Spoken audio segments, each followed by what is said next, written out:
Le cercle RH pour parler des auto-entrepreneurs. Alors ça a changé de nom, micro-entreprise, auto-entrepreneur. Vous avez compris de quoi on allait parler. Évidemment, l'État est endetté et c'est vrai qu'il cherchait 400 millions d'euros. Et on rabote la TVA attenant à ce statut très particulier. Où en sommes-nous exactement? C'est un temps de concertation. Ça veut dire que le statut est pour l'instant pas tout à fait encore sauvé. Et on en parle avec ceux qui sont des acteurs de ce dossier, qui l'ont même créé. Hervé Novelli, merci d'être là. Ancien secrétaire d'État, vous avez été député de longues années et vous êtes le père de l'auto-entreprise en 2008. 2009. Application 2009, mais début en 2008. Voilà, voté en 2008. Et ça cartonne depuis, puisqu'on est à presque 3 millions aujourd'hui d'auto-entrepreneurs. On y reviendra avec vous. Et vous êtes monté au créneau dans les premiers pour dire attention, attention. Et puis à vos côtés, quelqu'un que vous connaissez bien, parce qu'il était député aussi à l'Assemblée nationale. Alors pas du même parti politique à l'époque que vous. Laurent Ganguillaume, bonjour. Bonjour. Ancien député, aujourd'hui directeur général du groupe Freeland, avec du portage salarial. On en parlera. Et puis, territoire zéro chômeur, ça, c'est ce que vous portez depuis de longues années.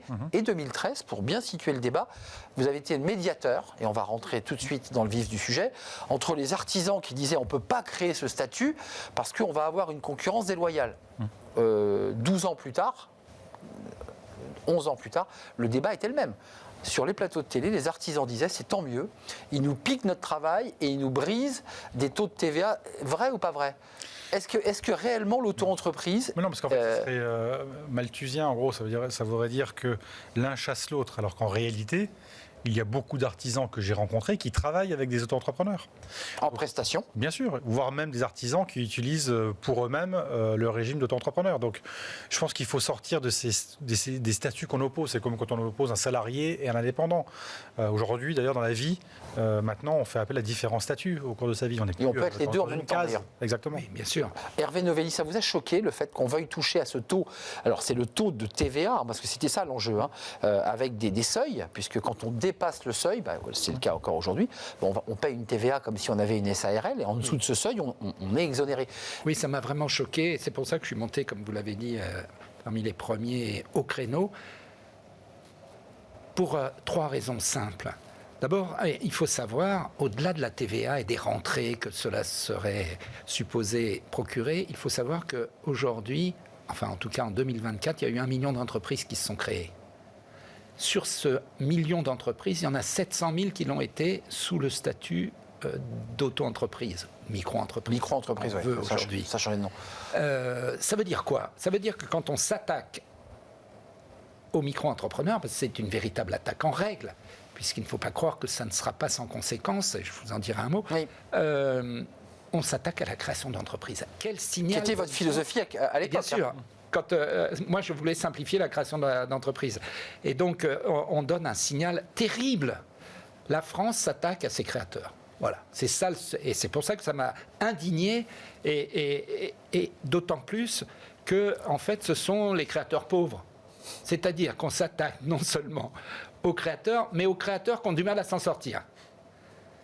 Et troisième élément, ça n'aura aucun effet, sauf que ça va entraîner une accélération du travail au noir dont on voit qu'il est déjà très présent dans le bâtiment. Exactement ce que je veux dire. La dernière enquête le démontre. Exact. Donc on n'a pas besoin des auto-entrepreneurs pour faire du travail au noir dans le bâtiment.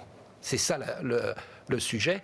Et il faut savoir, dernier point, pour camper le décor, qu'il y a 11% d'auto-entrepreneurs qui sont employés, qui font des prestations dans le bâtiment. C'est-à-dire que 9 micro-entrepreneurs sur 10 sont hors de la branche qui se plaint le plus parce qu'on ne les a pas entendus, les autres. C'est le BTP et c'est ceux qui sont montés au créneau déjà en 2013. Enfin, je pense réellement que s'il y avait de la concurrence déloyale, ce que je m'étais attaché à combattre lors de l'adoption de la loi, qui date déjà, au bout de 15 ans, s'il y avait une concurrence déloyale au bout de 15 ans, il n'y aurait plus aucun artisan du bâtiment, soyons clairs. La concurrence déloyale qui dure pendant 15 ans, alors qu'on voit toutes les peines du monde que l'on a à trouver un artisan pour faire des travaux chez soi, quand on habite à la campagne comme moi le plus souvent, c'est quand même l'inanité d'un argument qui m'a indigné. Il y a un sujet qui était ouvert par la loi de 2008, application 2009, posée par Hervé Novelli, c'est-à-dire la France est un pays de créateurs d'entreprises et il faut leur donner la possibilité de le faire. Et quand on regarde les chiffres, on voit que certains pas tous, en fait sont en complément d'activité. C'est-à-dire qu'ils sont auto-entrepreneurs parce qu'ils ont une passion, parce qu'ils vont développer un petit business et qu'à côté, ils sont salariés. Je ne l'avais pas vu.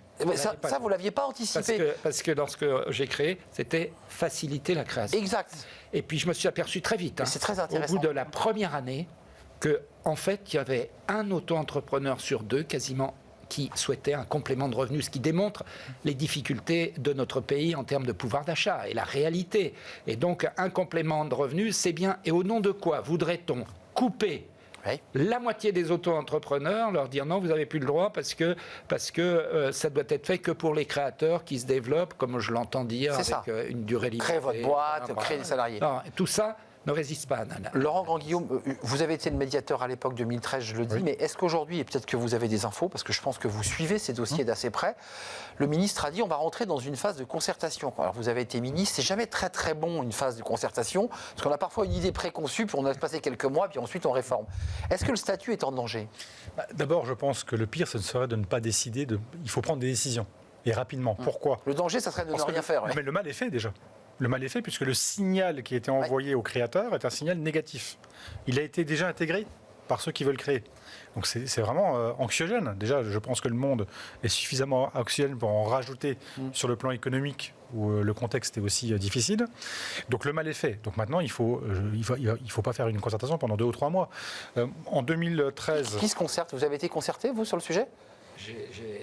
J'ai eu la ministre, je la revois à sa demande dans quelques jours. D'accord. Et je vais lui dire que, pour prolonger un peu ce que dit Laurent, il faut abroger tout de suite cette mesure pour mettre fin à l'incertitude. À l'incertitude.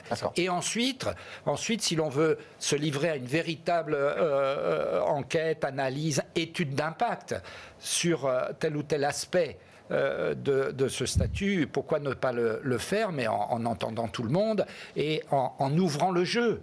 Il y a beaucoup plus que la TVA qui doit être traitée dans ce pays. Il y a notamment le statut des indépendants, la précarité dans laquelle ils se trouvent, on en parlait à l'instant. Et la couverture sociale.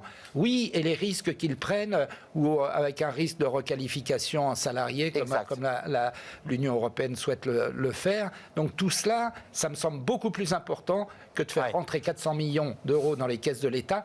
Ces 400 millions, je vous l'annonce, ne rentreront jamais parce que les gens s'arrêteront au seuil. Ils s'arrêteront juste avant. À 25 000, à 24 900. Et puis le reste, ce sera au noir, comme on dit, et tout ça sera négatif. Vous qui travaillez sur territoire zéro chômeur, c'est quoi ? L'auto-entreprise, c'est aussi un marchepied pour... Parfois, on n'a pas l'emploi dans l'entreprise qui va bien et on crée son entreprise pour créer cet emploi, après tout. Toutes les dernières études montrent qu'en fait, en France, on a une polarisation du marché du travail avec des personnes qui ont peu de qualifications, et qui ont beaucoup de mal à trouver un emploi. Et donc, clairement, soit il y a des dispositifs qui sont comme territoire zéro chômeur qui permettent à des personnes d'avoir accès à un emploi, soit ces personnes, parfois aussi, tentent la création d'activités. Et donc c'est une possibilité, une liberté qui est laissée aux personnes de pouvoir le faire. Il y a des réseaux comme l'ADI ou d'autres réseaux qui accompagnent ces personnes. Ils sont contre ils sont contre la mesure. On les a reçus, l'ADI. On a là, je le dis, puisque j'avais aussi co-présidé le Conseil de simplification pour les entreprises auprès du Premier ministre à l'époque. La plus grande loi de simplification pour les entreprises intervenue depuis 40 ans, c'est la loi qu'a portée Hervé Novelli avec l'auto-entreprise. D'accord ? La seule chose... Bel hommage. Oui, parce que la seule chose qui a vraiment fonctionné pour faciliter la création d'entreprises en France ces 40 dernières années, c'est l'auto-entreprise. Moi, j'ai pensé en 2013, en toute sincérité, qu'une fois que la médiation avait été terminée et qu'il y a eu unanimité au Parlement pour adopter des amendements de sortie de crise, on avait un consensus politique, on va dire, sur lequel on ne reviendrait pas. Or là, on a une bêtise. Là, c'est des raisons comptables, excusez-moi, qui justifient la réforme. Parce que j'ai le sentiment qu'un gouvernement un peu aux abois et de rendement. Et Bercy dit, écoutez, essayez de rogner sur la TVA des auto-entrepreneurs. Sauf que pour faire rentrer des recettes fiscales, il faut créer des richesses. Exact. Si vous voulez, parce qu'il y a un moment donné, vous voyez, ça fonctionne plutôt comme ça. Donc, Mais juste un mot, parce que vous suivez ce dossier, vous proposez, et vous allez le faire à la ministre, remettons à plat, faisons une photographie de la situation, projetons-nous vers l'avenir. J'ai vu quand même qu'il y avait beaucoup de femmes qui créaient leur entreprise. Si les chiffres sont bons, je crois que ça vient du président qui gère le lobby auto-entreprise, 3,5 millions d'auto-entrepreneurs, dont 3500 s'inscrivent chaque jour. Oui. Donc ça veut dire que ça fonctionne. Les femmes peinent. Elles peinent pour accéder au soutien financier. Bien sûr, il y a beaucoup d'améliorations à apporter. Cette loi, elle date de 2009. Et donc, améliorer cette loi, mais dès demain, il faut le faire. Mais il y a une Ça volonté n'est pas politique ou pas, là lutter contre cette avancée. Et c'est pourtant ce qu'un gouvernement de centre droit qui normalement devrait être les bras ouverts à faire. Donc là, je reste très mobilisé. Je suis très mobilisé. C'est ce que je dirais à la ministre. Et abrogeons le plus vite possible. Mais il y aura des initiatives parlementaires, je peux vous l'annoncer ici, qui abrogeront ce dispositif ou en tout cas qui proposeront l'abrogation de cette mesure pour revenir à la situation hantée et ensuite ouvrir le jeu d'un rapport qui pourrait être rendu à la fin de l'année pour ouvrir le jeu et enfin améliorer ce statut pour qu'il produise ses pleins effets. Laurent Grandguillaume. C'est aussi peut-être prendre le sujet différemment. Pourquoi on ne prendrait pas ce qui fonctionne chez les auto-entrepreneurs, dans la simplicité. Et de le transposer. Et on pourrait étendre justement la simplicité. C'est pas bête. Bah oui, bien sûr. Ouais. C'est juste du bon sens. Rappelons quand même que la simplicité, c'est le fait de la créer, l'entreprise. La création même juridique est simple. Et on ne génère de charges que lorsqu'on a de l'activité. Donc, il faut que ceux qui nous regardent... Oui, parce qu'à l'époque, c'était le RSI, c'était... Exactement. Il y avait 2 ans de décalage. C'est ça qui est génial. Oui. Pas de chiffre d'affaires, pas de charge, c'était le slogan. Oui.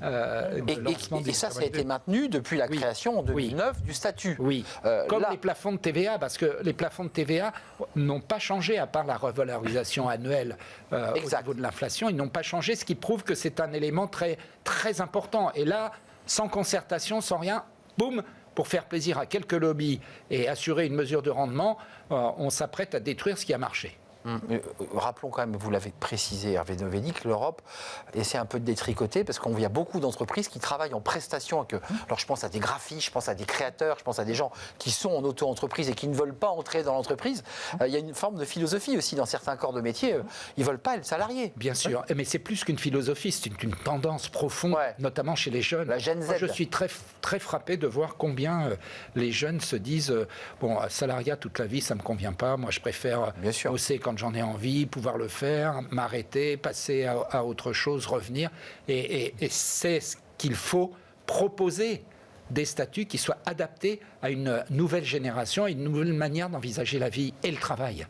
C'est intéressant parce qu'il y a une sorte de levée de bouclier général de plein de personnalités différentes venues de tous les horizons, politiques, économiques, qui ont dit on défend l'auto-entreprise. Ça vous a surpris? Vous vous êtes dit après tout, ça veut dire que parce que le système est bon, parce que l'outil est bon? Moi, ça ne m'a pas surpris du tout, parce qu'il y a une appétence des Français pour créer des activités déjà. Premièrement, on le voit avec le succès de l'auto-entreprise, on l'a vu avec le succès de la société unipersonnelle, qui s'est beaucoup développée, le portage salarial aussi, des coopératives d'activité, enfin plein de statuts différents qui ont émergé au fil du temps, qui se sont développés. Très bonne nouvelle. Donc soyons plutôt fiers de cela, et c'est pourquoi d'ailleurs l'unanimité m'a pas, autour de l'idée, je n'ai pas du tout été surpris, au contraire, et beaucoup ont réagi très vite, et c'est très bien, parce qu'il faut arrêter d'embêter les gens en fait, avec des mesures qui ne vont pas générer de nouvelles recettes fiscales, mais qui au contraire vont les réduire. C'est ce que dit Hervé Novelli. Les entrepreneurs s'arrêteront juste à 200 € en dessous et le reste sera fait de la main à la main. Donc il n'y a pas d'entrée de fiscale. Chaque auto-entrepreneur, mais ce qui est impossible. C'est impossible, mais il faut le craindre. Vous ne l'avez pas précisé, la ministre de tutelle, c'est Astrid Panosyan-Bouvet. C'est elle que vous rencontrez sur ce dossier? Non, c'est la ministre qui a été chargée par le ministre de l'économie et des finances de gérer ce dossier. Il s'appelle Véronique Louwagie, la ministre déléguée au PME. Au PME, c'est Véronique Louwagie qui était une députée de mémoire LR et qui effectivement s'occupe de ces sujets. Donc vous l'avez convaincue ou il reste à la convaincre? Nous allons continuer d'en discuter, mais elle est ouverte, mais encore faut-il savoir où atterrir. Voilà. Et peut-être un Grenelle, ou alors un conclave sur l'auto-entreprise, parce que c'est un peu le mot à la mode. Plus qu'un conclave, il faut une abrogation brutale. On l'a compris. Et se ensuite, projeter. se projeter vers l'avenir. Merci Hervé Novelli, ancien secrétaire d'État. Vous êtes le père de l'auto-entreprise en 2008 et on voit les effets, les succès et vous avez été député évidemment. Et Laurent Grand-Guillaume, ancien député, vous êtes aujourd'hui directeur général du groupe Freeland. Merci de nous avoir rendu visite. Et puis territoire zéro chômeur, je le dis parce que ça c'est ce que vous portez depuis plus de 10 ans maintenant. Bientôt 10 ans, oui. Bientôt 10 ans. Vous voyez une décennie d'action sur ce sujet. Cela ne nous rajeunit pas par ailleurs. Merci à vous messieurs. On termine notre émission avec Fenêtre sur l'emploi et j'accueille mon invité.